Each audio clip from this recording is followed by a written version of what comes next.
Now, Kev, we had a phenomenal opportunity to meet up with Tony downtown Toronto. Why don't you give our listeners a quick rundown of what they're about to Well, see? Tony was lucky enough to be in town while we were taping something else special to be determined later, to be kind of announced later. And he joined us, and it's unfortunate because we did it right in front of the Fed announcement. And I wish that we were able to play his tape before the Fed announcement because, man, did he nail one of the calls. He came out and he said something and he got it so right. And, Tony's always a great guy to go drinking with. Not only that, he's proving himself to be quite the market timer with calls like this.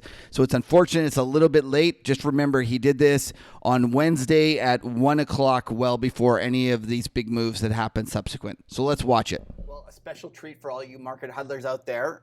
Usually you only hear our voice. This time you get to see us, and normally you get to see Patrick and I, you get to see Tony Greer. Thanks for joining us, Tony. Thanks for having me, Kev.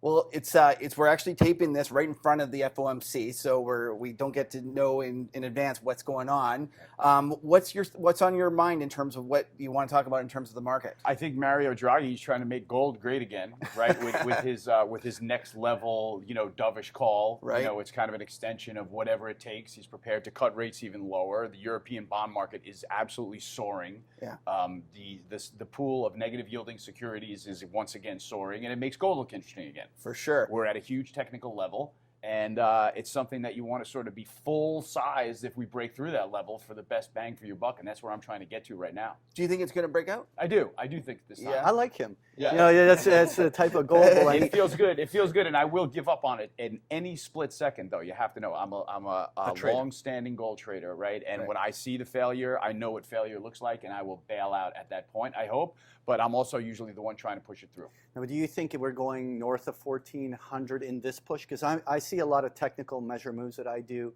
that are suggesting that gold is going to make that push like 1380 or 1400, but I don't know whether it's going to make that big breakout, which is the start of a real bull market. Like, what's your feeling? Well, I think that we have to see what's above 1375, right? And I think that the stage is set for us to actually go find out what's up there. I think 1375, 1400 happens in the same move. Right, Oh. so I think that move kind of takes us up into 1400 because I think there'll be a lot of people stopping out. I think there'll be people adding to longs. And what's interesting is that gold has been in a really sort of flat consolidation pattern since probably 2015 now, right? Yeah. For say call it between 1150 and 1350. So we've got a real chance to break out now. It feels like the type of market environment where things are going to change. You know what I mean? It feels like I'm nervous about the Fed today. I'm nervous about what Powell's going to come out with all the pressure that Trump's had on him. Now Trump sees Mario Draghi go full dove, and God knows what could happen now. You know what's interesting about Mario Draghi? I was just reading in the paper the other day in the Financial Times that he actually said that they discussed this new stimulus, but it wasn't the case. There was nothing. He's pushing the rest of the committee members into that policy position on his own. Yeah.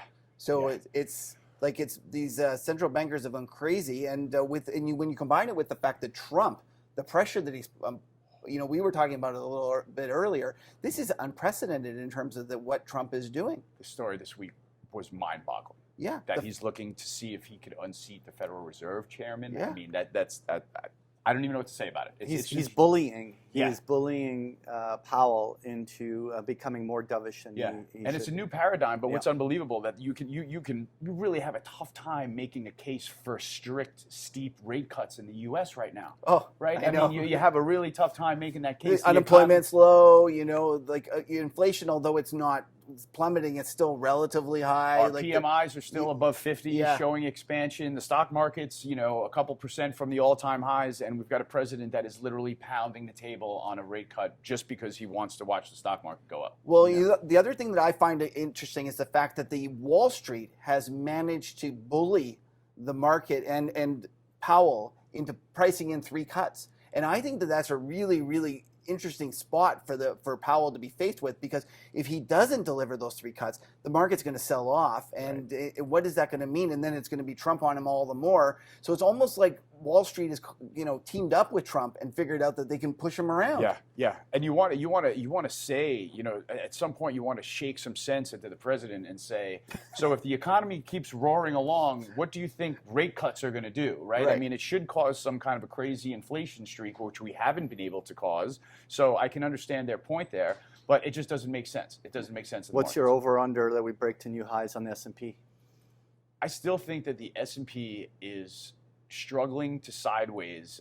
The S&P has been kind of dead money for a year and a half now, right? Yeah. I mean, and it's been not only dead money, it has been hysterical, crazy, vomiting type of money, right? I mean, Yeah. if you're in the S&P for the last 2 years, you've basically had a 5,000 point round trip, right? That's Yeah. not a comfortable place for your money. Yeah. And neither is negative yielding securities. And so that's Right. why I feel like I've got this angle on gold now where it should go. Right. It should go. If we just look at it sensibly now, it looks like everything has changed enough, and the technical pattern is right before our eyes that gold should go. I think crude oil is also exciting to keep an eye on now, especially with the tanker story.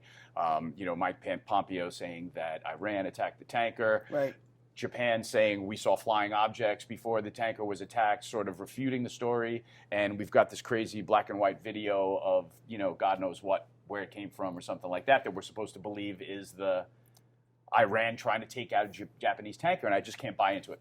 So what do you think's happening there? Well, the oil market isn't really concerned that the Strait of it's kinda Hormuz is going to shocking. get shut down anytime Yeah. soon. So I feel like it's the oil market is sort of thumbing its nose at the event, right? The event. Yeah. They're looking at that event in the Gulf and saying, this isn't the one that closes the strait. Right. This may be the one that you're trying to cause some international saber rattling about or something like that, but we don't look at it as the one that closes the Strait of Hormuz, which is the only thing that's going to put a $5 to $10 spike on the oil market right now. So I was at a macro lunch the other day, and we were talking about the Iran kind of situation and how it was and what Trump might do. And although there was kind of consensus that there would be no way that he would start a war with Iran, the possibility of him kind of lobbing in some missiles is probably higher than the market realizes.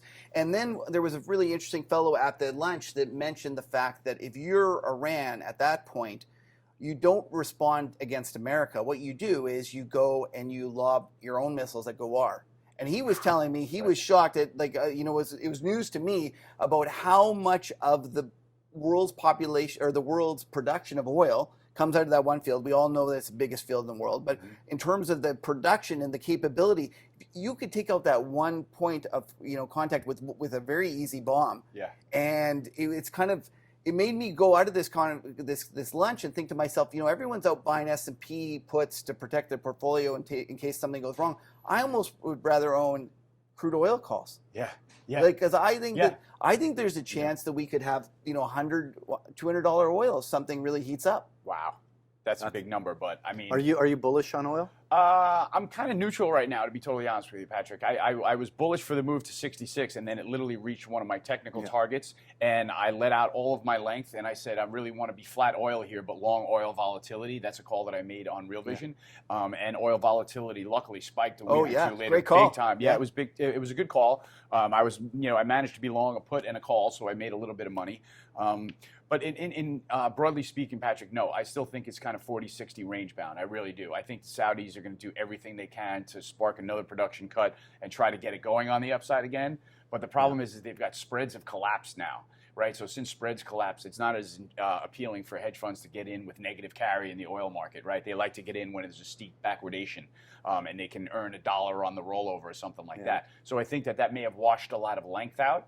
And so I feel like the market might be kind of balanced right here, right now, given we don't blow up the Strait of Hormuz. Right. You know what I mean? That's the wild That part. might be an interesting way of trading because I personally was looking at shorting oil when it gets up into the high 50s.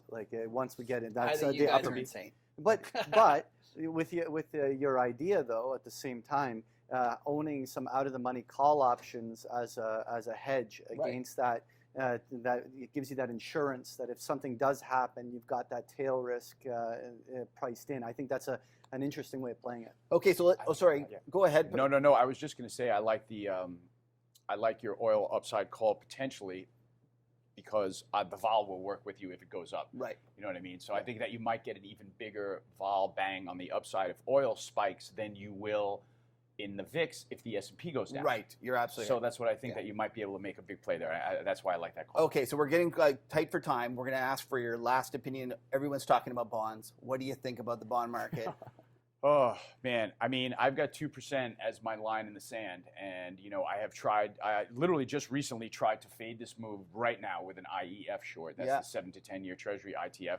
I'm still shorted, but I've got to stop at new highs. And I know right now that the market is going to prove me right or wrong, right? We're either going to know that the US 10-year is going to bounce off at 2% 3 or 4 or 5 times, but it's not going to break it, and maybe bonds sell off and yields rise. But, you know, with Draghi out, and I'm nervous about the position today, obviously Powell could say something super dovish that kind of sends things. Well, you know what kind of doesn't portend well for your position is the fact that Patrick and I have a bet, and 2% is also our line in the sand. Oh, no. And if it clicks that, I owe him, I lose the bet. So more than likely, that's what's going to happen. Yeah, that's what it feels like. I feel like I'm going to get plucked on my, That's right. my treasury short. Okay, well, it's great having you with Tony. Thank Yeah, you. Tony, it was Thank you great very to much see for you. coming. It was a man, pleasure thanks for having you me back. here. It's great to be here in Canada. All right, cheers. Cheers.